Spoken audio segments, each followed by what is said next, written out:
Salut à tous, j'espère que vous allez bien. Je vous retrouve aujourd'hui pour un nouveau vlog sur la chaîne. C'est un vlog un petit peu particulier et c'est le cas de le dire. Ce n'est pas simplement pour la formule puisque, alors certes, je vais continuer les vlogs classiques de présentation lecture. D'ailleurs celui-ci en sera un. Mais petit aparté, et ce sera le début je pense d'une aparté un petit peu plus longue sur la chaîne, je vais participer au cours d'hiver de la Sorbonne. Donc l'université d'hiver de la Sorbonne, enfin, en tout cas les cycles de formation de la Sorbonne d'hiver ont lieu du 20 au 24 janvier en ce qui concerne les cycles que j'ai pu sélectionner, à savoir celui des grands classiques de la littérature française et celui des grands courants philosophiques. Alors, je garde le détail sous les yeux parce que je ne connais pas tous les détails de tête. L'université de la Sorbonne, pour ceux qui ne connaissent pas, je vous mettrai une petite photo ici. C'est une université qui se trouve donc à Paris, qui est une prestigieuse université majoritairement de lettres, mais aussi de sciences humaines. J'ai toujours voulu, tout du moins depuis que j'ai découvert son existence, suivre des cours au sein de cet établissement. Mais malheureusement, ça n'a pas été possible jusque-là. Il faut dire que je n'ai jamais vécu à Paris, je n'ai jamais eu les moyens non plus de me dire que voilà, je pouvais poursuivre des études dans un tel établissement. Donc il est vrai que voilà, je vois ça non seulement comme une chance, mais aussi comme une expérience de vie que je me devais un petit peu à moi-même, et je suis très très contente d'en arriver là et de pouvoir donc m'offrir cette formation qui certes a un coût, mais qui est, je dirais, minime comparativement à ce que ça peut représenter pour moi. Je vais participer à 2 cycles de cours. Un premier cycle qui a lieu le matin, un l'après-midi, donc entre le 20 et le 24 janvier. Le premier cycle de formation, c'est un cycle sur les classiques de la littérature française, donc c'est majoritairement de ce cycle-là que je vais vous parler sur la chaîne, et le second cycle qui a lieu l'après-midi se consacre aux grands courants de la philosophie. Alors je pourrais bien évidemment vous en parler aussi, mais ce qui est intéressant avec le cycle concernant les classiques de la littérature française, c'est qu'un certain nombre d'ouvrages vont être abordés, et c'est un petit peu ça qu'on va faire ensemble durant les semaines qui viennent, tout du moins avant cette petite rentrée à la Sorbonne. Vous devez voir que je ne suis pas dans le traditionnel décor de ma chambre. Je suis à l'hôtel puisque nous sommes actuellement à Montpellier. J'avais rendez-vous chez l'orthodontiste tout à l'heure. Nous sommes arrivés assez tard. Je suis très fatiguée et nous sommes en bord de mer. Donc depuis ma malencontreuse expérience Airbnb dont je vous avais parlé dans le vlog précédent, j'ai décidé d'arrêter de prendre des Airbnb, sauf cas particuliers, notamment les voyages à l'étranger. Mais c'est vrai que voilà, là je me suis dit bon, pourquoi pas, procédons autrement. Et c'est vrai que depuis 2-3 mini voyages, je dirais mini week-end, ce qu'on fait c'est qu'on prend des hôtels en dernière minute, donc on paye des prix qui sont dérisoires comparativement au prix tel qu'il pourrait l'être à l'initiale. Et voilà, on est dans des logements qui sont plutôt sympas. Genre là par exemple ici il y a un très grand lit, il y a une baignoire, on a la vue sur le port, donc c'est plutôt sympathique. Et la nuit nous a coûté le prix qu'une nuit Airbnb nous aurait coûté à Montpellier, en sachant qu'il y a même des Airbnb qu'on a payé bien plus cher que ça et qui n'étaient pas très propres ou alors pas très accueillants. Bref, tout ça pour vous dire que, parce que je fais beaucoup de blabla, voilà, simplement on est parti donc pour mon rendez-vous médical d'une part, mais aussi pour une raison bien spécifique, qui est la raison qu'il me manque certains titres dans ma bibliothèque afin donc de pouvoir prendre connaissance de la totalité des œuvres présentées durant le cycle de littérature française. Donc il faut savoir que ce cycle de cours il se présente d'une façon assez simple. Le cycle se déroule donc sur 5 jours et il y a donc 5 siècles.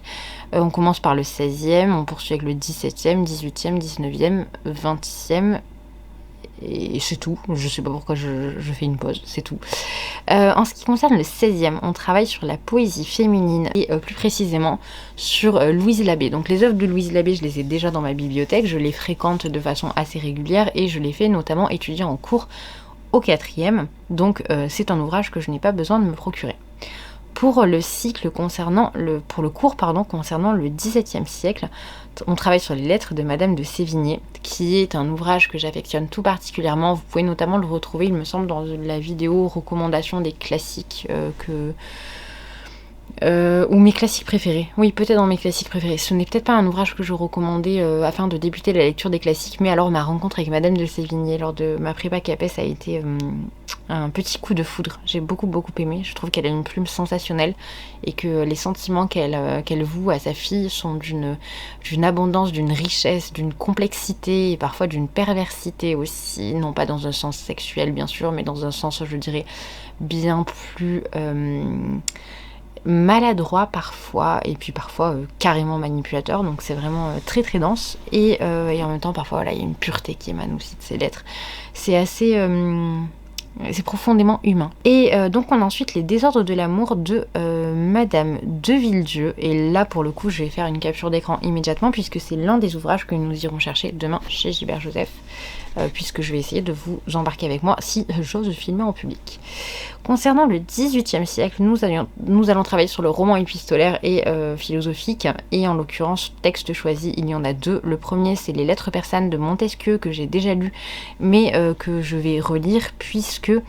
alors, ma première lecture des lettres persanes remonte donc à la prépa CAPES, et c'est une lecture que je souhaitais faire notamment, alors bien avant ça, lorsque j'avais découvert mon premier titre de Chador Javan, qui est Comment peut-on être français, dans lequel elle explique qu'elle a appris à côtoyer, à pratiquer, à apprivoiser la langue française grâce aux lettres persanes de Montesquieu, puisque Montesquieu donc faisait beaucoup de références à la Persée, chose qui avait donc un petit peu facilité l'apprentissage pour Chador Javan, ou tout du moins qu'il avait suffisamment capté et saisi pour qu'elle puisse voilà avoir envie d'assimiler cette langue en passant par vraiment la littérature très classique. Donc c'est un ouvrage que j'aime beaucoup et que je suis très contente de relire parce que là pour le coup ça demande relecture. Le roman suivant, c'est un roman que je n'ai jamais lu, qui est un ouvrage de Rousseau, donc Julie ou la Nouvelle Héloïse, mais voilà, je n'ai jamais pris connaissance de ce texte, donc relecture, et il faut que je l'achète puisque je ne l'ai pas. On poursuit avec le 19e siècle, Stendhal, Le Rouge et le Noir, qui a été mon roman favori pendant très longtemps. Je l'ai lu en première, donc c'est quand même, voilà, ça fait partie de ces classiques que j'ai lus très tôt et qui méritent aussi relecture. Donc bien évidemment, dans l'idéal, je lis tous ces livres avant le 20 janvier. Je me doute du fait que je suis très optimiste, mais voilà, c'est la tentative que j'aimerais faire. Et puis dans mes souvenirs, Le Rouge et le Noir était quand même assez addictif. Si j'ai pu le lire en première, c'est que... Alors j'habitais à Grenoble, donc forcément il y avait un espèce aussi d'écho, puisque lorsque nous sortions avec mes amis, nous étions... souvent dans un bar qui s'appelle La Table Ronde à Grenoble, et qui est donc le fameux bar dans lequel Stendhal s'est installé pour écrire, et vous avez d'ailleurs sa maison qui se trouve juste derrière, donc dans un parc de Grenoble.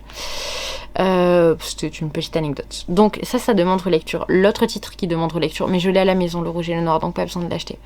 L'éducation sentimentale de Flaubert. Alors là, ça va demander relecture par plaisir, purement. J'en ai vraiment fait une lecture clairsemée, je dirais, comparativement à Madame Bovary, ce qui est assez surprenant, donc il faut que je le reprenne.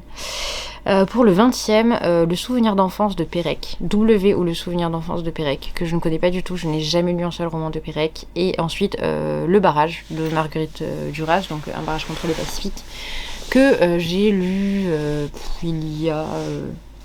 2 ans, 3 ans, je pense. Alors, ça pourrait demander relecture. Je l'étudie ici avec les 5e, donc dans le cadre, dans l'entrée au programme, pour ceux que ça intéresse, de L'être humain face à la nature. Et alors, c'est un petit extrait dans lequel donc la mère, dans un barrage, fait construire les barrages et donc promet finalement aux villages alentours, aux villageois des villages alentours qu'ils ne vont plus mourir de faim, puisque le barrage devrait permettre aux rizières de se développer. Et d'éviter que l'eau salée, que l'océan vienne d'une part recouvrir les terres, mais aussi les assécher et les polluer littéralement, tout du moins les empêcher de freiner leur fertilité. Maintenant, c'est vrai que c'est un texte que je pourrais relire parce que j'aborde cet aspect-là donc dans mon cours, mais très peu l'aspect qui est pourtant primordial et central dans le roman de la relation à la mer. Et c'est vrai que voilà, ça pourrait être sympathique de le relire, mais je n'en fais pas un impératif. Disons que je pense que la priorité sera de relire Le Rouge et le Noir et l'éducation sentimentale, ainsi que de prendre connaissance des textes que je n'ai pas encore lus. Pour ceux que ça intéresse concernant le cycle de philosophie, Il y a une première partie qui concerne donc les lumières, une seconde qui concerne le stoïcisme, une troisième qui concerne le dépassement de la métaphysique et notamment qui va parler d'Heidegger. Ensuite, on a un questionnement, la science doit-elle seulement décrire le monde, le positivisme logique. Il me semble que le fondateur de ce courant de pensée, c'est Auguste Comte, donc un héritier de la pensée des Lumières, bien qu'il en fasse une critique.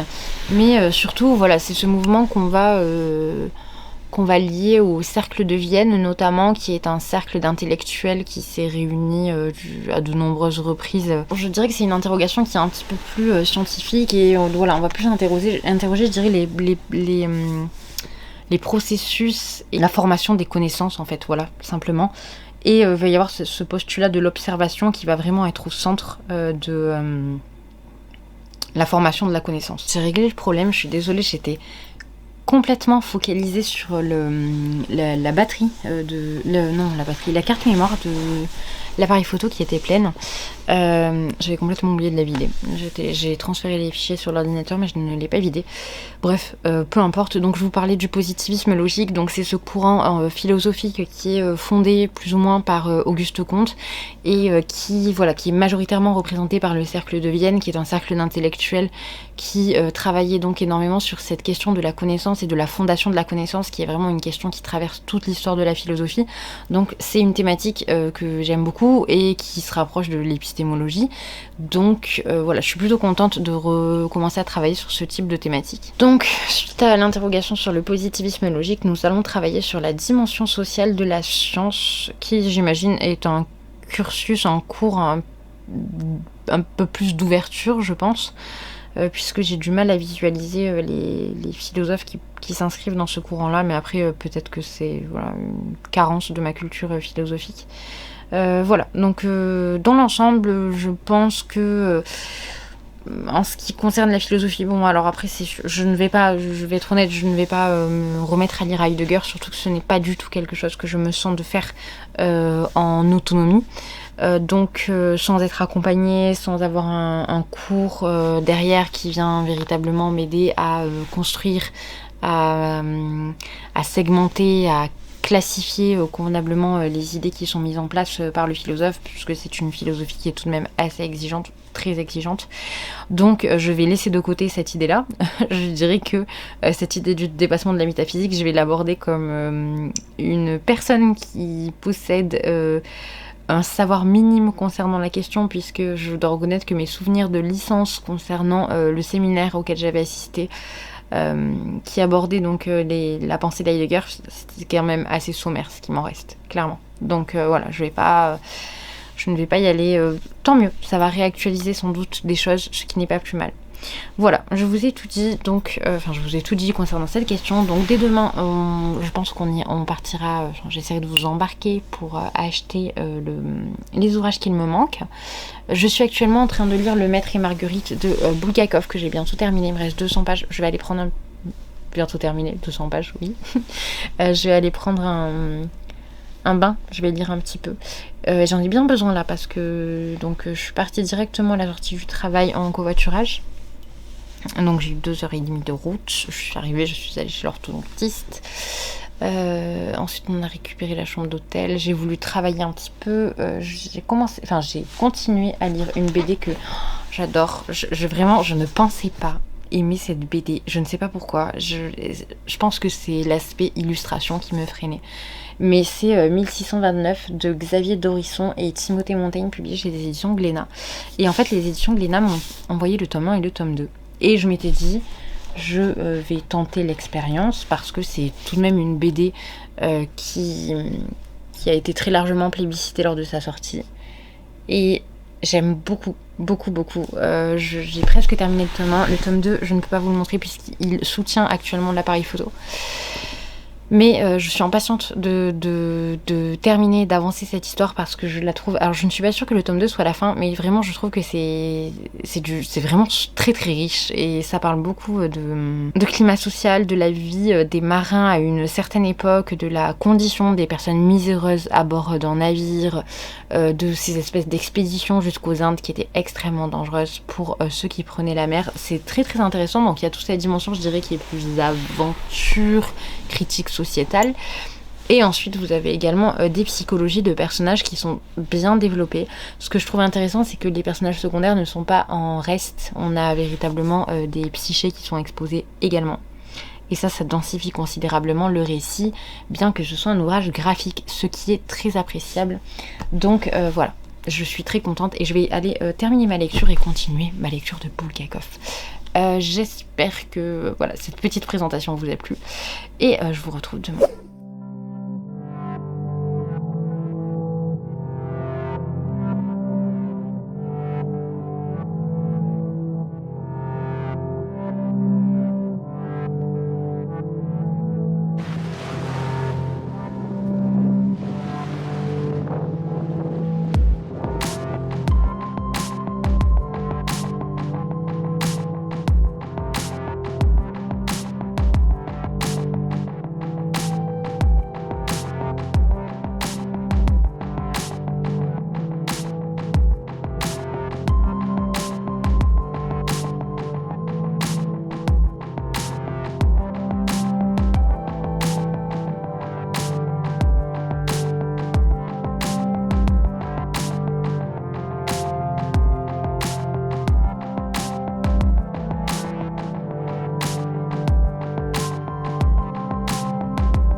Je vous reprends aujourd'hui avec un temps encore assez conséquent finalement qui s'est écoulé entre ma dernière prise de caméra et aujourd'hui même, puisque le travail, bref, énormément de choses, je dirais le quotidien, qui fait que j'avais du mal à me saisir de la caméra, d'autant qu'actuellement j'ai du mal à trouver du temps pour filmer, parce que je me pose véritablement des questions sur mes objectifs de vie, c'est-à-dire quelles sont les ressources que je déploie véritablement pour arriver à des choses finalement que je pense et que je prétends être des objectifs premiers de vie. Je pense notamment à l'écriture et au passage donc de l'agrégation de lettres modernes. Donc je me suis mise au travail, je dirais tout du moins d'un point de vue psychologique sur cette question-là. C'est-à-dire que j'ai vraiment commencé à aborder les choses un petit peu sérieusement, à me demander quelles seraient les modalités qui pourraient me permettre d'obtenir l'agrégation d'une façon qui me convient et qui me valorise aussi à mes propres yeux, puisque plus le temps passe et plus je me rends compte que l'obtention de l'agrégation de lettres modernes par le biais de l'agrégation interne, c'est-à-dire passer au sein de l'éducation nationale après 4 années d'enseignement, me semble plus ou trop simple pour que j'y vois quelque chose de valorisant. Et là encore une fois, voilà, bon, c'est un débat qui m'est purement personnel. En aucun cas je ne juge, je ne condamne ou même je grade de façon objective l'obtention d'une agrégation ou d'un CAPES, mais c'est vrai qu'en ce qui me concerne, je sais à quel point j'ai tendance à me dévaluer sur bien des points et je n'ai pas envie d'arriver finalement à ce passage de l'agrégation sans avoir tenté quelque chose qui peut m'être complexe. Donc tout ça c'est encore à l'état, je dirais, de réflexion, enfin de prémisse de réflexion, mais je me pose sincèrement cette question de passer l'agrégation peut-être une première fois, donc en externe, puis ensuite en interne si je n'y parviens pas. Je suis également lucide sur le fait que je ne vais pas pouvoir tout à la fois gérer cette chaîne YouTube, les chroniques Instagram que je reprends aussi petit à petit, mes partenariats avec les maisons d'édition qui, je le précise, ne sont pas rémunérés, mais qui sont tout de même pour moi un bon moyen de découvrir les nouveautés dans le monde littéraire sans dépenser des sommes qui sont astronomiques et que je n'ai pas en ma possession. C'est aussi pour moi, et je vous l'avais déjà expliqué, une façon de revendre parfois ces ouvrages afin d'avoir les fonds nécessaires pour investir dans des choses comme par exemple là j'aimerais beaucoup changer le micro de la caméra, enfin le micro accroché à cette caméra. Beaucoup de choses finalement qui... J'ai trop de projets si je dois être honnête, et ce trop plein de projets fait que parfois voilà je me sens un petit peu noyée sous le flot des réflexions que je dois pousser un petit peu plus loin qu'une amorce simple comme je peux le faire habituellement. Voilà. Ce qui a accéléré aussi ce processus de réflexion, donc là c'était pour la partie CAPES, alors pour la partie scolaire et CAPES, donc pour tout vous dire, c'est véritablement mon rapport avec mes classes, parce que si j'adore la dimension humaine de mon travail, je dois reconnaître que d'un point de vue purement intellectuel et sans dénigrer nullement les capacités, les compétences des élèves, culturellement parlant, évidemment qu'il y a un différentiel qui est considérable entre le fait d'enseigner au collège, au lycée et à la faculté. Et je dois avouer que voilà, j'ai une certaine frustration de ce côté-là, même si encore une fois, je tiens à appuyer le fait et à dire et à affirmer de tout mon cœur que je me lève avec le sourire le matin pour aller voir mes élèves, pour les aider, pour les accompagner au mieux, que ce soit humainement ou scolairement, en leur donnant toutes les ressources que j'ai et en leur communiquant du mieux que je le peux. Mais voilà, ma réflexion porte sur quelque chose d'un peu plus égoïste finalement. Parce que si j'adore ce don de ma personne dans mon travail, je dois reconnaître que c'est quelque chose qui ne me satisfait pas d'un point de vue intellectuel. Voilà. C'est un petit peu frustrant, et c'est aussi pour cette raison que j'envisage d'autant plus voilà, le passage de l'agrégation et à terme, si c'était possible, donc l'éventualité de travailler plus spécifiquement dans le domaine de la recherche, et pourquoi pas d'envisager une thèse en littérature philosophie. Bref, ça c'était le petit laïus sur le couplet, je dirais, plus universitaire, scolaire et professionnel. En ce qui concerne l'écriture, ce qui a relancé un petit peu mon processus de réflexion, c'est le fait que j'ai été contactée par un organisme dont je vous parlerai prochainement sur la chaîne. Alors rien n'est monétisé sur la chaîne, c'est-à-dire que certes vous avez des pubs sur les vidéos qui me rapportent, si je dois tout vous dire, peut-être je sais pas, 80-100 € tous les 2 mois ou quelque chose comme ça, donc vraiment rien d'exceptionnel, même si cet argent me permet toutefois de réinvestir dans des livres pour proposer des vidéos, même si très honnêtement me permet d'investir dans des livres pour les lire, voilà, mais aussi de réfléchir là actuellement potentiellement à m'offrir à économiser donc cet argent là et à m'offrir un ordinateur plus compétent pour le montage des vidéos. Bref, encore une digression un petit peu trop longue. Donc effectivement j'ai été contactée par un organisme qui propose donc des modules d'écriture, enfin des capsules formatives concernant la question de l'écriture et le processus d'écriture. Avant d'en parler sur la chaîne de façon très détaillée, plus détaillée, je voulais me renseigner donc un petit peu sur le contenu proposé par cette agence.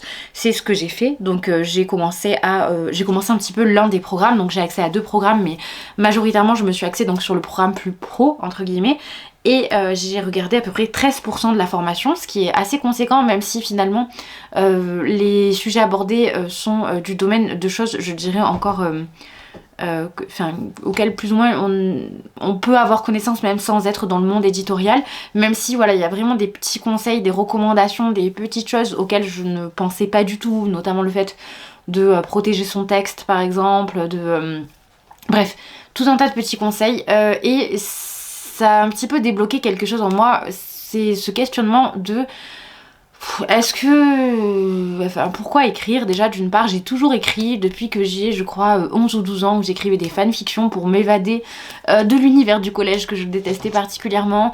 C'est quelque chose que j'ai poursuivi quand j'étais finalement dans ce mal-être aigu de l'adolescence qui s'est encore une fois perpétué dans ma vie de jeune adulte quand j'étais complètement dépassée par l'idée même de m'orienter d'un point de vue scolaire et professionnel, et qui a encore perduré lorsque je me suis retrouvée dans des situations difficiles dans lesquelles j'alternais mes études et le monde du travail, et qui s'est encore et encore perpétué quand j'ai été malade, donc là il y a 2 ans maintenant, et que j'ai dû rester un petit peu à la maison un moment où j'ai vraiment donner de mon temps à l'écriture.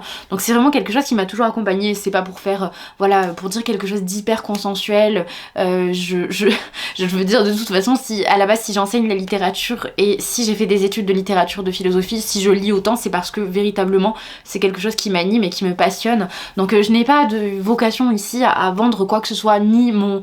En imaginant qu'un jour un de mes ouvrages paraisse, je n'ai pas vocation nécessairement à le vendre, je ne vois pas du tout ça comme un produit de consommation, et d'ailleurs bien au contraire, et c'est ce qui va m'amener à une réflexion que je vais vous présenter tout de suite, et vous allez me dire tout ce blabla pour ça, mais ce blabla est important à mon sens en tout cas, parce qu'il explique mon processus de réflexion sur mes lectures également. Donc je veux clore le passage sur l'écriture en vous disant que voilà, je me suis vraiment interrogée sur la nécessité de publication de ce qu'on pouvait produire, de ce qu'on pouvait écrire, de ce qu'on pouvait donner sur le papier, sur l'ordinateur lorsqu'on en ressent le besoin. Est-ce que véritablement ces textes, ces petites pensées, ces moments ont vocation à être publiés? Est-ce qu'ils apportent quelque chose? Est-ce qu'ils dénoncent quelque chose? Est-ce qu'ils sont d'utilité publique, etc., etc.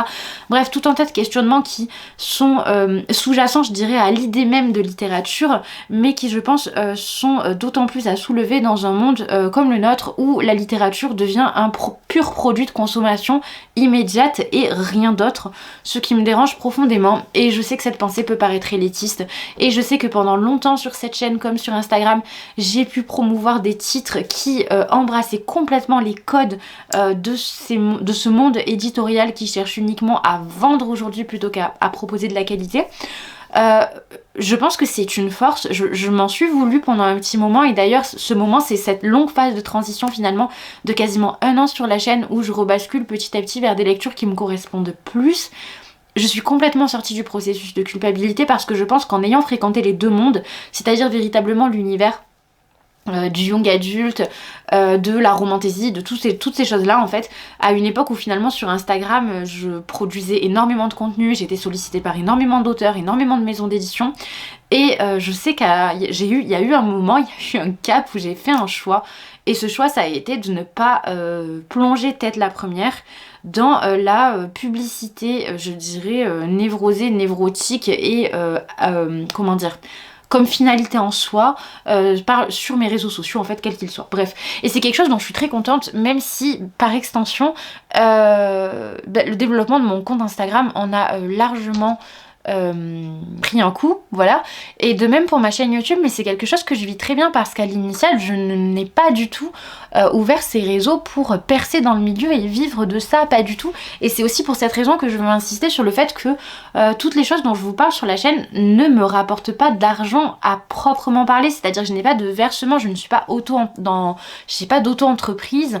L'argent que je perçois via YouTube, je dois avouer que je pense qu'il faudrait que je réfléchisse aussi à une façon de le déclarer, même si je le déclare, mais je n'ai pas de statut pour recevoir véritablement et percevoir ces sources de revenus là, sources de revenus donc qui sont voilà, qui viennent de la publicité YouTube tout simplement, publicité YouTube qu'on peut retirer, mais qui part au, enfin je sais pas comment dire, je dirais que le mode automatique sur YouTube fait que vous avez les pubs lorsque vous publiez votre vidéo en ligne à partir d'un certain nombre d'abonnés, et du moment où vous basculez, je dirais, en partenariat YouTube en fait, enfin partenaire, je sais pas si c'est partenaire YouTube, mais bref, peu importe. Bon, à partir d'un certain nombre de vues et d'abonnés, vous avez un espèce de programme YouTube, Google finalement, et donc ce programme il est automatique me semble-t-il, je me rappelle plus exactement de quelle façon ça fonctionne, bref, mais en tout cas voilà, j'ai donc hors ces petites sommes d'argent qui rentrent comme je vous le disais, à raison de, je sais pas, 1, 2, 3 mois selon les périodes,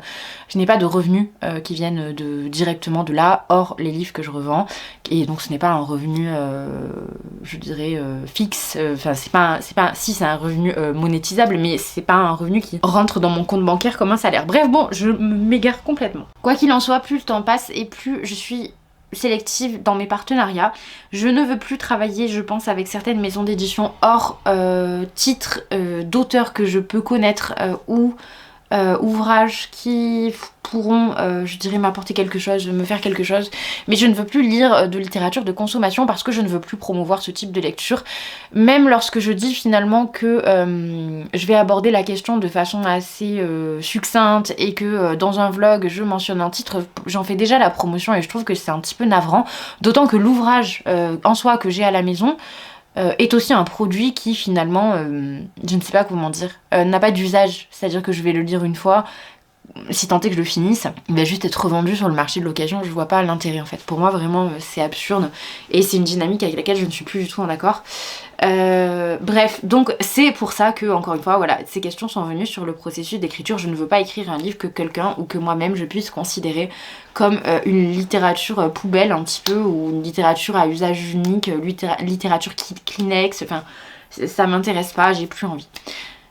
En tout cas, c'est pas pour ça à la base que j'étais là, même si ça fait 10 minutes que je vous parle maintenant. C'était quand même important que je vous fasse un petit point de là où j'en étais concernant tout, la chaîne, Instagram, la perception que je pouvais avoir des réseaux sociaux et de la consommation de la littérature aujourd'hui. Quoi qu'il en soit, j'ai un book haul assez important à vous proposer maintenant. Vous allez voir que la plupart des titres dont je me sépare, ce sont soit des achats que j'ai fait il y a quelques temps maintenant, soit des achats impulsifs, soit des choses que finalement je ne veux pas continuer, puisque le mot d'ordre dorénavant, j'espère véritablement m'y tenir, parce que je suis une véritable girouette concernant cette question-là. Mais je sais que je me suis remise à acheter, je dirais, une littérature plus feignante lorsque ma mamie était à l'hôpital et que je savais que c'était terminé, puisque franchement, j'étais incapable de plonger dans des ouvrages plus conséquents, et puis je n'avais pas du tout envie de cristalliser quelque chose sur un ouvrage qui aurait pu être important dans ma vie, m'apporter quelque chose, en sachant que j'étais en train de vivre l'une des choses qui pour moi était la plus difficile. Donc voilà, c'est ce qui explique qu'à ce moment-là, bon, j'ai pu côtoyer de nouveau une littérature un peu plus faiblarde, je dirais. C'est toute la littérature dont je me sépare aujourd'hui. Alors, si vous avez lu certains de ces livres et que vous les avez appréciés, sachez que c'est aussi mon cas, puisqu'il y a certains ouvrages que j'ai aimés dans la liste des titres que je vais vous présenter ici. Seulement, je ne vois pas l'intérêt de les garder, puisque soit je ne les relirai pas, soit j'estime que aujourd'hui les lire serait ne pas lire un autre livre. Ce n'est pas que je les considère comme quelque chose d'absolument dégradant pour ma bibliothèque, mais bien plus que je n'ai pas envie de perdre du temps. Puisque je ne pourrai jamais lire tout ce que je veux, et pouvoir lire un peu plus de tout ce que je veux, c'est faire le sacrifice de choses que je veux moins. Voilà, je ne sais pas si ça a été très clair, j'espère en tout cas. Donc je vais commencer tout de suite avec tout ce qui va être de l'ordre des De Saxus, Bragelonne relié, livres que j'ai déjà lus qui font partie un petit peu du young adulte. Il y a aussi des ouvrages un petit peu symboliques, vous le verrez.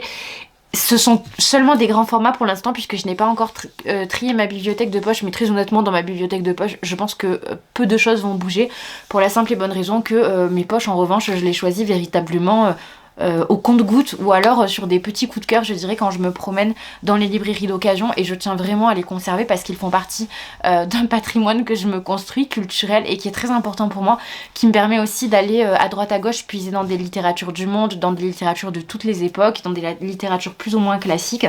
Donc voilà, la question se pose moins pour mes grands formats. Bref, donc je commence avec tout ce qui va être donc ce que je vous indiquais, les reliés, etc. Donc là, Le Faucheur de sorcières de Carissa Wicks, publié chez Lost Kingdom. Donc c'était un ouvrage paru, c'est un tome 1, paru chez les éditions Bookmark, que je ne lirai pas. Je n'ai pas forcément la curiosité de le faire.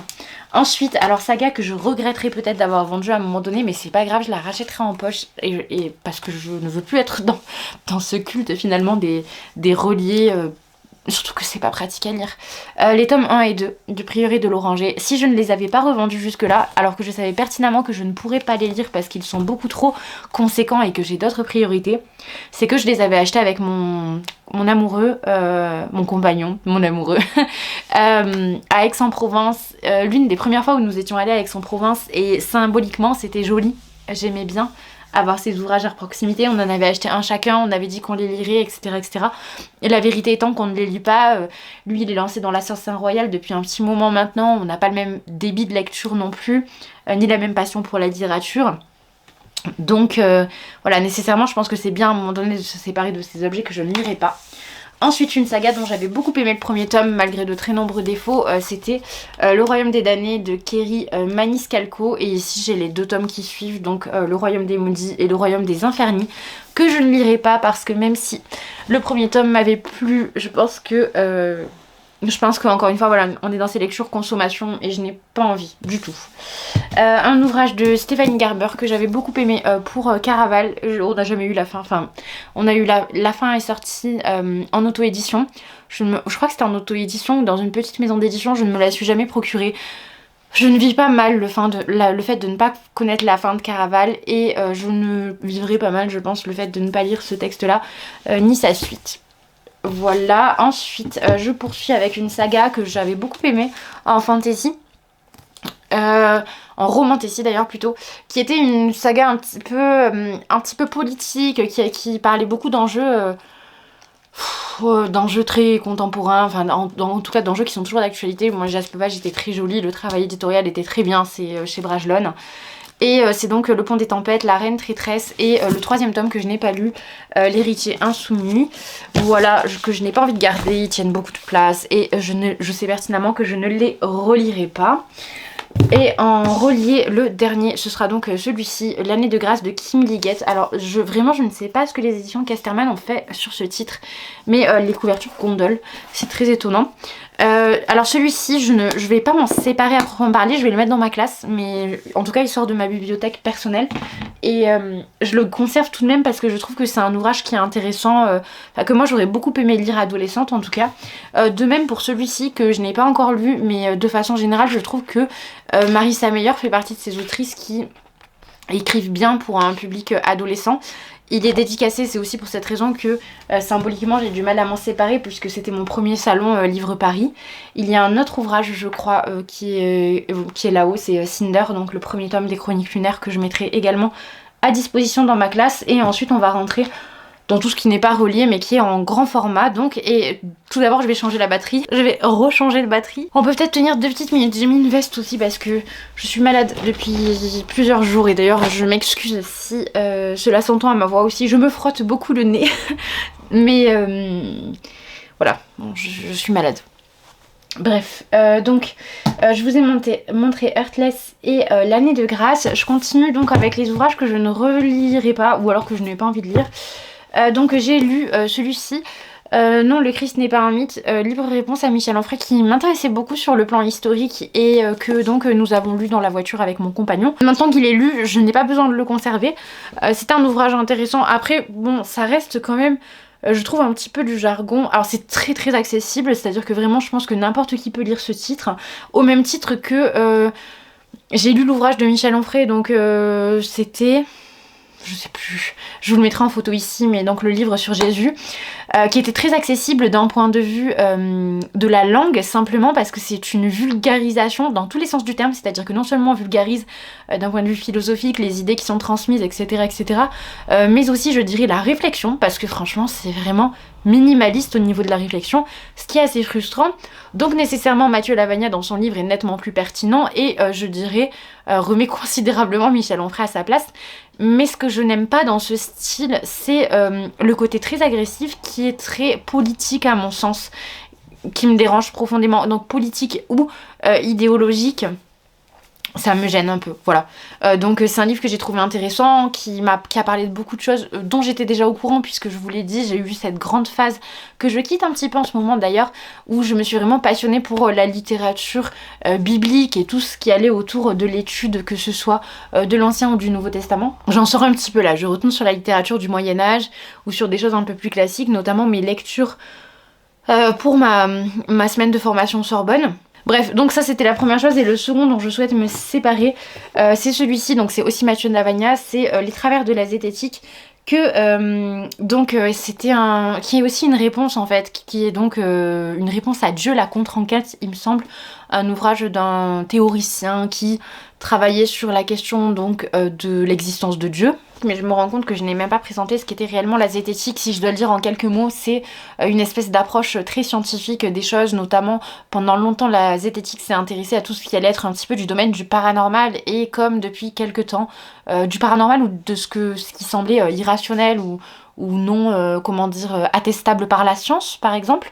Et c'est vrai que ce terme a été récemment rapproché de la religion, puisque plus le temps passe et plus on se rend compte qu'il y a une espèce de désertion de la foi, tout du moins chez les chrétiens en Occident, je précise, pas ailleurs. C'est toujours la première religion mondiale, et même il y a un essor de l'islam, donc non, il n'y a pas de disparition du monothéisme. des monothéismes, mais c'est vrai qu'en Occident, en revanche, il y a un effondrement de la foi, du moins de la foi se traduisant par la croyance monothéiste, et rejoignant donc les préceptes chrétiens, qu'ils soient orthodoxes, catholiques ou protestants. Je dirais que la zététique, c'est une méthode d'approche scientifique de compréhension des choses, et j'ai plus envie de lire ce livre. Donc dans la mesure où c'est aussi une réponse et que j'ai déjà lu la réponse au livre de Michel Onfray, même si les thématiques ne sont pas les mêmes, je suis un peu fatiguée donc de ces plumes politiques et politisées qui finalement, en tout cas, altèrent mon plaisir de lecture. Donc je préfère le laisser de côté, même si c'est un livre qu'on avait prévu de lire ensemble avec mon compagnon. Je pense qu'il ne verra pas de gros problèmes à ce qu'on n'aborde pas cette question-là. Voilà, donc c'est pour cette raison que je souhaite m'en séparer.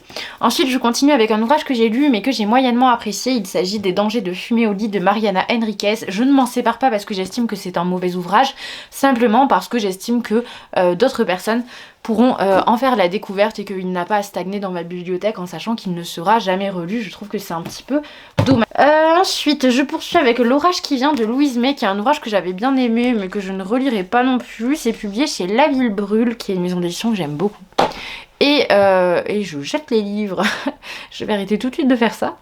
Il m'avait beaucoup plu, je vous en ai parlé sur la chaîne à plusieurs reprises, je crois qu'il y a un vlog et un point lecture dédié. Nola Forever de Fabien Fernandez. J'avais commandé ce livre donc sur Vinted dans le cadre d'une vidéo concernant les réécritures de grands classiques dans le roman young adulte. J'ai déjà fait cette vidéo, je vous ai pas parlé de ce titre là donc je ne le veux plus. Apocalypsis qui parle des cavaliers de l'apocalypse. Seuls 144 000 âmes pourront être sauvées, en ferez-vous partie? C'est publié chez Lynx, il me semble que Lynx c'est une maison d'édition qui n'existe plus mais qui faisait majoritairement du fantastique, de la fantasy. Titre, alors mais là franchement je m'en veux parce que ce sont des choses que j'ai achetées très récemment, mais j'ai commencé à feuilleter, franchement le style ne me plaît pas du tout. C'était rangé en horreur chez Gilbert Joseph, je vous en avais parlé, c'était L'ombre de Stephen Lloyd Jones. Mais ce n'est pas de l'horreur, c'est un thriller, je déteste ça. Et j'ai le même problème avec ce titre-là, donc qui est publié chez Inceptio, qui est La forêt de Luca Taitiazim. J'ai pas envie en fait. J'ai pas envie parce que j'ai commencé, j'aime pas le style d'écriture, encore une fois cette vibe thriller elle est pas faite pour moi, je n'aime pas ça. Donc ce sont deux livres qui vont quitter ma pile à lire, j'ai tenté, j'ai essayé, on pourra pas dire que j'ai pas essayé, mais j'ai pas envie de perdre du temps, voilà, j'ai pas envie. Palace le tome 2, il doit y avoir le tome 1 quelque part, et je pense que là ils vont partir à l'école aussi ceux-là, parce que si je le lis, je vais le lire en audio, donc je vais pas garder le titre dans la bibliothèque à la maison, ça sert à rien, je vois pas l'intérêt. Donc ensuite, pareil, un livre qui rejoint ma classe, c'est À point fermé d'Amélie Antoine, que je n'ai pas encore lu et qui est dédicacé. Sirius, que je veux lire depuis une éternité, mais honnêtement, je ne le lirai pas. Voilà, je ne le lirai pas parce que j'ai trop d'autres choses à lire et il y a des choses que je dois prioriser, malheureusement. Même chose pour Le Dieu oiseau d'Aurélie Wellenstein, que j'aurais bien aimé lire, mais j'ai lu plusieurs livres d'Aurélie Wellenstein et même si de façon générale j'aime bien ce qu'elle fait, je dois reconnaître que je ne garde pas un souvenir impérissable de ses titres. Je pense notamment à Le désert des couleurs, mais je pense aussi à Mère morte qui était très sympa, mais je veux dire, encore une fois, j'ai pas un souvenir impérissable. C'est pour ça que Blé noir de toujours Aurélie Wellenstein connaît le même sort, je le veux plus à la maison et celui-là je le mettrai pas dans ma classe parce que c'est un ouvrage qui aborde le véganisme, mais comme je ne l'ai pas lu, j'ignore de quelle question est abordée franchement la chose et j'ai pas envie de me retrouver à mettre des titres dans la classe qui vont être mal perçus ou perçus comme une espèce de propagande idéologique. Même sort pour John Esbo, j'ai commencé rapidement, donc Le téléphone carnivore, j'ai adoré l'idée parce qu'il y avait un côté horreur des années 80, j'avais l'impression qu'on allait dans une ambiance un petit peu creepy, ça m'a pas convaincue, enfin j'ai lu quelques pages à peine mais ça m'a pas convaincue et j'ai la flemme de poursuivre. Juan Branco, dont je me sépare aussi parce que, je vous l'ai dit, je trouve que c'est trop pédant, voilà. J'en ai lu quelques-uns maintenant, donc certes ça m'a amené plein d'éléments de réflexion que je trouvais très intéressants, ça m'a amené plein de connaissances aussi sur certains sujets, mais je trouve que c'est trop pédant et ça me fatigue. Ensuite, La Muse des cauchemars, qui est le tome 2 du Faiseur de rêves. Faut savoir que j'avais adoré le Faiseur de rêves, vraiment. Le premier tome avait été un énorme coup de cœur et vraiment un coup de cœur inattendu. C'est vraiment un roman de fantasy young adulte qui est très très lent à se mettre en place, dont l'univers est très fourni, qui est très qualitatif, mais il faudrait que je relise le tome 1. Je n'ai pas le temps. Si un jour ils sortent en audio, pourquoi pas. Mais là, je me sens pas du tout de me relancer dans le tome 1, donc je vais m'en séparer. Mais j'aimais beaucoup cet univers qui commençait avec finalement ce personnage de Laszlo qui évoluait dans une bibliothèque qui était cette espèce de mémoire sempiternelle d'une société en fait, qui croyait en une réalité unique sans s'ouvrir au reste. C'était vraiment très très chouette. Mais voilà, j'ai pas assez de souvenirs pour envisager de lire la suite maintenant, donc je préfère me séparer de ce tome 2. Et je crois que j'ai fait le tour puisque le reste voilà, part dans la classe. Ce que j'ai à côté après à vous présenter, mais je le ferai un petit peu plus tard, ce sont les fameux ouvrages sur lesquels je vais travailler. Pour la préparation des cours Sorbonne, ce sera majoritairement des relectures puisque là donc vous en avez quelques-uns, voire tous, je sais plus s'il m'en manque là. Les œuvres poétiques de Louise Labbé, je les ai lus, Le barrage contre le Pacifique, je l'ai lu, L'éducation sentimentale, j'ai lu, Le rouge et le noir, j'ai lu. Donc il me reste La Nouvelle Héloïse et W ou Le souvenir d'enfance, pardon. Il me reste également un autre ouvrage qui doit être quelque part par là mais qui est extrêmement bref, que je ne vais pas tarder à découvrir et je vous en parlerai à ce moment là, mais voilà, pour l'instant je vais m'arrêter là au moins pour cette partie parce que je vous ai donné beaucoup d'informations et que je dois tourner depuis à peu près une 40aine de minutes simplement pour vous exposer le fait que je change mon rapport avec ma bibliothèque, ce qui est quand même assez long. Je vous dis à plus tard.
Je reprends la caméra 2 petites secondes. J'ai continué la lecture de Piranèse, je vous en parlerai plus tard. Il faut également que je fasse un petit point sur mes lectures des 2 graphiques, alors 3 graphiques en l'occurrence que je vous présentais en début de vlog, à savoir 1629, L'effroyable histoire du Jakarta et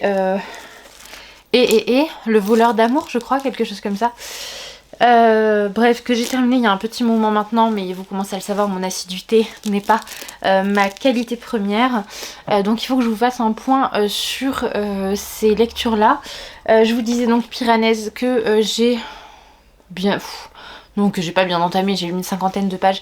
En fait, pour tout vous dire, j'ai commencé Piranèse et je vous en parlerai dans un autre vlog qui sera dédié. J'ai coupé ma lecture avec Des souris et des hommes de Steinbeck qui ne m'a pas laissé de marbre, vraiment pas. J'ai très mal dormi cette nuit, je l'ai lu, je l'ai commencé lors de ma pause de midi hier, donc j'avais dû lire une 20aine de pages, je pense, une 30aine de pages. J'ai eu déjà beaucoup de mal à m'en détacher, bien que l'écriture de Steinbeck ne soit pas tout à fait ce à quoi je pouvais m'attendre.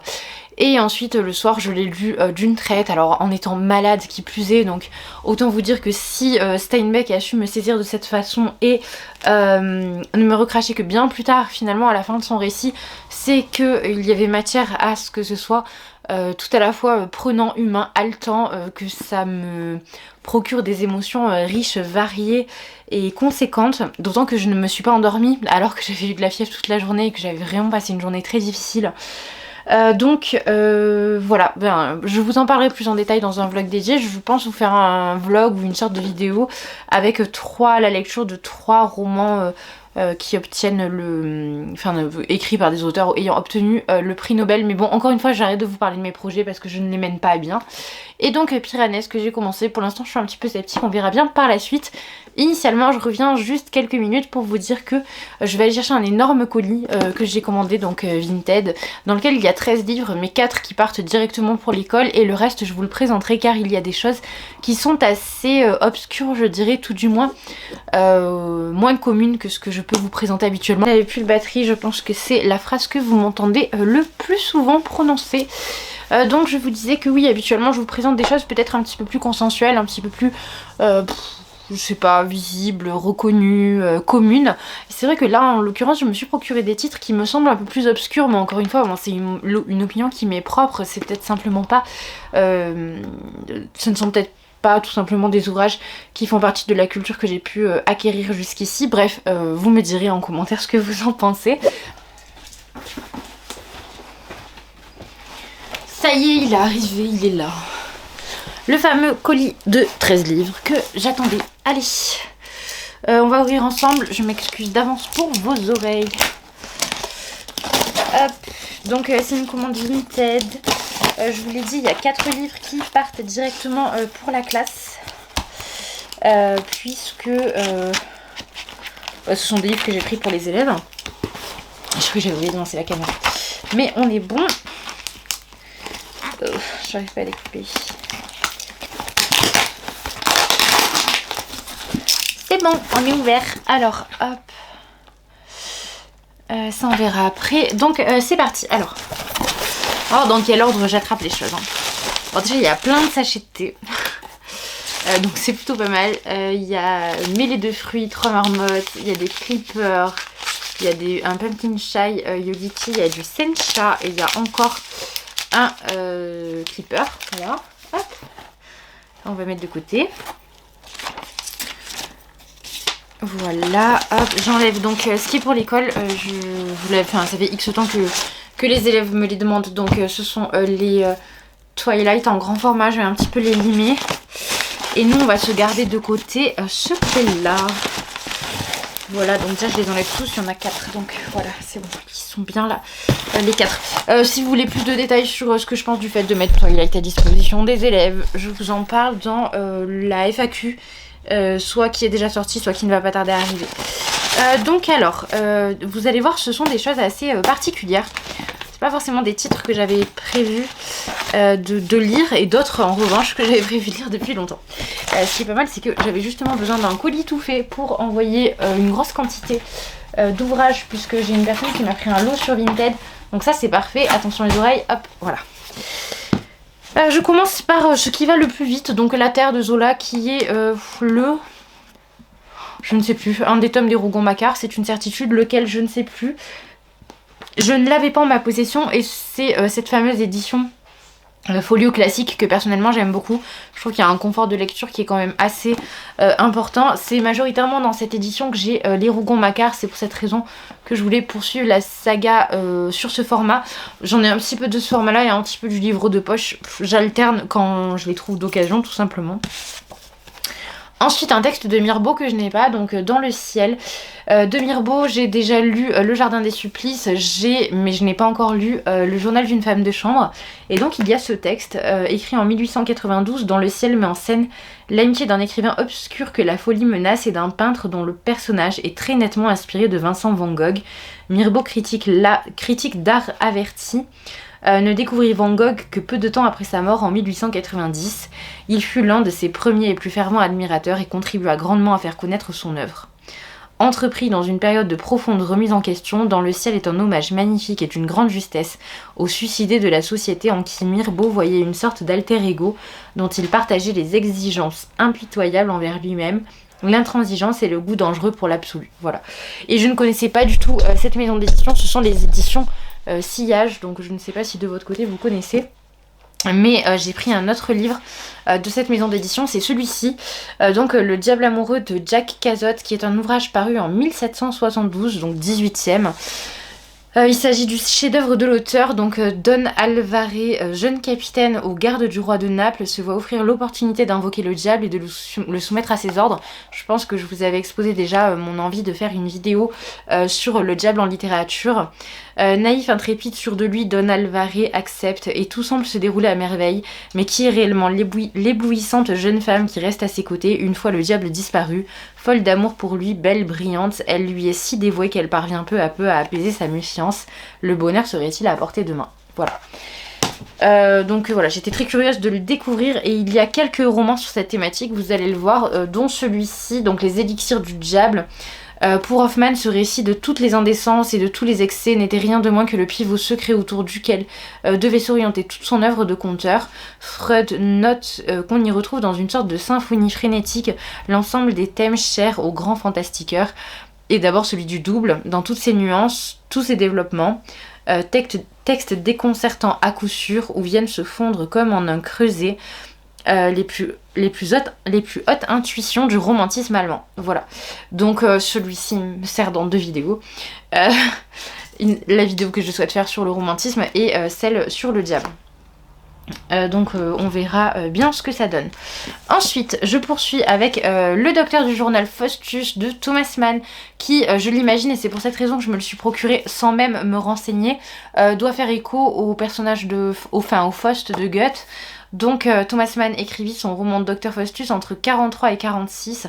Dans ce roman philosophique, il exprime par l'intermède de son héros les souffrances de l'Allemagne humiliée de l'après-première guerre mondiale. Le journal du Dr Faustus, qui rassemble des notes chronologiques sur cette période, constitue le pendant de cet ouvrage. À cette époque, Thomas Mann était l'exilé allemand le plus célèbre des États-Unis. Il rencontrait tout le monde, des hommes politiques de premier plan, des savants comme Einstein, de grands musiciens tels que Schoenberg et des philosophes comme Adorno. Le journal du Dr Faustus constitue aussi le récit et le témoignage de la grande aventure intellectuelle et politique d'un écrivain au sommet de son art et de sa notoriété. Donc je pense que c'est le thème de l'errance et de l'exil qui fait potentiellement référence au personnage de Faust, mais on verra bien de quelle façon les choses sont présentées. Ensuite, Le Guetteur de Joseph Sheridan Le Fanu, dont le texte le plus connu est Carmilla. Donc ici on va être dans une petite nouvelle qui deviendra quelque chose de plus grand au sein d'un recueil. Bref, passons. Donc ce recueil c'est A Glass Darkly, je pense qu'on ne l'a pas en français, qui est publié en 72, donc fin 1872 pardon, donc fin 19e. Là on a une traduction exclusive de ce texte là. Je verrai ce que ça donne. Je vous avoue que c'est le nom de l'auteur qui m'a mis la puce à l'oreille et qui m'a donné envie de le découvrir. Même chose pour ce titre là, donc Du malheur d'avoir de l'esprit, qui est traduit évidemment par André Markovitch, c'est d'Alexandre Griboyedov, je pense que ça se prononce. Après 3 ans d'absence, un jeune homme révolté revient dans le Moscou patriarcal et corrompu de 1820. Il y retrouve Sofia Pavlovna, son premier amour qui a beaucoup changé. Il a sans doute eu tort de revenir. L'œuvre unique d'Alexandre Griboyedov est une pièce exceptionnelle, une peinture sans pitié, non seulement de la société de son époque, mais aussi de l'aveuglement des jeunes gens généreux, épris de liberté, qui rêvaient de la changer. Cette comédie qui finit mal est une des œuvres les plus fortes et les plus noires du romantisme russe, interdite du vivant de l'auteur. Du malheur d'avoir de l'esprit a été copié des centaines de fois, sitôt achevé, et a circulé en Russie bien avant sa première mise en scène en 1861. Donc vidéo pour le romantisme. Ensuite, Walter Scott avec Le Château Dangereux. Sur une lande désolée, le château dangereux se dresse, verrou stratégique où s'affrontent Anglais et Écossais. Un ménestrel et un pèlerin se dirigent vers ce château hanté. Emprisonnement, combat, évasion, grimoire, fantôme, chevalier, sortie du brouillard, le Moyen-Âge flamboyant selon le grand art de Walter Scott. Voilà. Je suis un petit peu dans ma phase Moyen-Âge, comme je vous le disais dans ce vlog, donc ça me va très bien. Et enfin, un petit tour dans le décadentisme avec Rachilde et La Tour d'amour ici, qui est aux éditions Mercure de France. Rachilde, c'est une autrice que je ne connais pas, dont je suis assez curieuse, puisqu'elle appartient à un mouvement que je fréquente finalement assez peu. Et je trouve ça assez rigolo d'avoir commandé ce livre au moment où, très récemment, quelqu'un m'a demandé si je ferais éventuellement une vidéo sur les décadentismes. Mais si tel était le cas, je pense que je ferais une vidéo sur Huysmans, puisque c'est l'auteur que je connais véritablement dans le décadentisme. En ce qui concerne le reste, c'est encore un pan du 19e que je ne maîtrise pas, donc je ne vais pas m'amuser à aller sur ce terrain. En revanche, je vous mettrai le lien en barre d'infos de la chaîne d'Eve Antonov, je crois, qui fait sa thèse sur le décadentisme et qui, je pense, vous sera d'une aide bien plus précieuse que moi concernant les conseils en matière de lecture du 19e et plus particulièrement du décadentisme. Voilà, donc c'est tout pour ce petit assez conséquent book haul d'occasion Vinted. Alors c'est des livres qui vont bien évidemment revenir dans le book haul, donc je suis désolée pour ceux qui auront vu le vlog. Je les aborderai peut-être avec un petit peu plus de façon un petit peu plus précise ou de façon un petit peu plus succincte. Parce que c'est vrai que j'ai quand même beaucoup d'ouvrages à présenter, alors à moins que je scinde le book haul en deux. Bref, je vais voir, je n'ai pas pris de décision pour l'instant. Quoi qu'il en soit, je suis très contente de mes achats qui sont arrivés en très bon état, et c'est toujours un plaisir pouvoir découvrir plein de livres grâce à Vinted à des tarifs qui sont vraiment très avantageux. Bref, voilà, c'était tout pour aujourd'hui. Je vous reviens vers vous. Il faut absolument que je vous fasse le petit point sur 1629 et sur Le voleur d'amour. Et je pense qu'après on pourra enfin clore ce vlog, mais je le ferai un petit peu plus tard parce que là j'ai besoin de me reposer un petit peu. Il est temps de clore ce vlog qui dure beaucoup trop longtemps. Je suis désolée, je suis en pyjama, je viens de prendre ma douche, donc ce n'était peut-être pas le meilleur moment pour filmer, mais je n'ai pas eu le temps de me consacrer plus rapidement à cet exercice. Donc je reviens pour vous donner mon avis sur deux titres que je mentionnais en tout début de vlog, comme je l'évoquais précédemment, à savoir donc la BD Le voleur d'amour, dont vous avez certainement vu des plans au cours du vlog, et la seconde c'est donc une duologie 1629 ou l'effrayante histoire des naufragés du Jakarta, qui se compose donc de 2 tomes comme je vous le disais. Je vais commencer par Le voleur d'amour parce que les choses vont être beaucoup plus succinctes pour moi. C'est une BD qui est très efficace d'un point de vue graphique, mais qui malheureusement d'un point de vue de l'histoire je trouve traîne en longueur. La BD adapte à mon sens le texte peut-être d'une façon trop proche finalement de ce qu'il a à l'initial, ce qui fait que en tant que lecteur on reste quelque peu à côté, je dirais. C'est assez difficile à décrire. En tout cas, j'ai été emballée au départ, beaucoup moins par la suite.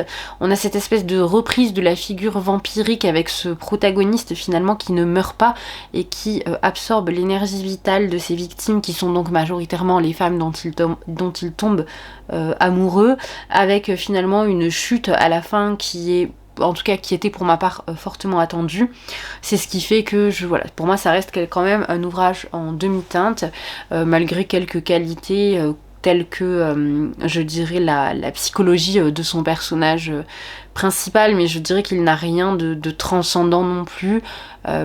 Simplement voilà, il est un petit peu marginal comparativement à bien d'autres personnages présents dans des romans graphiques. Ensuite, pour 1629 ou l'effroyable histoire du Jakarta, pour le coup on est sur quelque chose de complètement différent. Je pense qu'on est sur une de mes meilleures lectures graphiques tout temps confondu. C'est une BD d'une qualité qui est remarquable. Donc c'est inspiré d'un fait divers, donc de quelque chose qui s'est véritablement produit. Donc bien évidemment les auteurs prennent aussi des libertés. Ces libertés à mon sens elles apportent très largement elle structure, elle crée un schéma narratif qui n'existe bien évidemment pas à mon sens dans la vie, ou tout du moins pas de façon aussi structurée, et c'est ce qui fait qu'on suit l'histoire avec beaucoup de facilité, alors que par moments les choses sont un petit peu plus exigeante, je dirais. Sur les graphismes, on est dans quelque chose de beaucoup plus adulte aussi, et de beaucoup plus cru, de beaucoup plus sanguinolent lorsqu'il le faut. C'est vraiment une BD qui est cruelle sur bien des aspects, qui parle de l'humanité sous toutes ses formes, mais surtout de l'humanité, donc de quelle façon réagissent les humains, que nous pensons bons ou pas d'ailleurs, face à une situation périlleuse, voire au-delà, potentiellement mortelle. J'ai trouvé que c'était très intelligent et très bien fait, donc je peux que vous encourager à lire ce titre-là, même si vous n'êtes pas adepte de graphique, encore une fois, c'est très intelligent, donc vraiment, foncez. Voilà, c'est tout ce que j'ai à vous dire. Je ne vais pas vous parler plus longtemps, encore une fois le vlog est déjà assez conséquent, j'espère qu'il vous a plu. En tout cas, je vous souhaite une très bonne journée ou une très bonne soirée. Il me semble que cette vidéo sera la première que vous verrez, ou la seconde que vous verrez en 2025, donc je vous souhaite une bonne année ici. Je vous re-souhaiterai une bonne année certainement dans d'autres vidéos, mais Je ne sais plus exactement de quelle façon la programmation est pensée. Le problème c'est que les vlogs prennent tout de même un peu plus de temps au montage, donc et j'ai pris du retard aussi puisque je crois que j'ai commencé ce vlog il y a plus de 3 semaines maintenant. Donc voilà, c'est ce qui explique que vous n'avez pas, je dirais, une chronologie très cohérente. Je vous souhaite encore une fois une bonne journée, bonne soirée selon le moment où vous regardez cette vidéo et je vous dis à bientôt.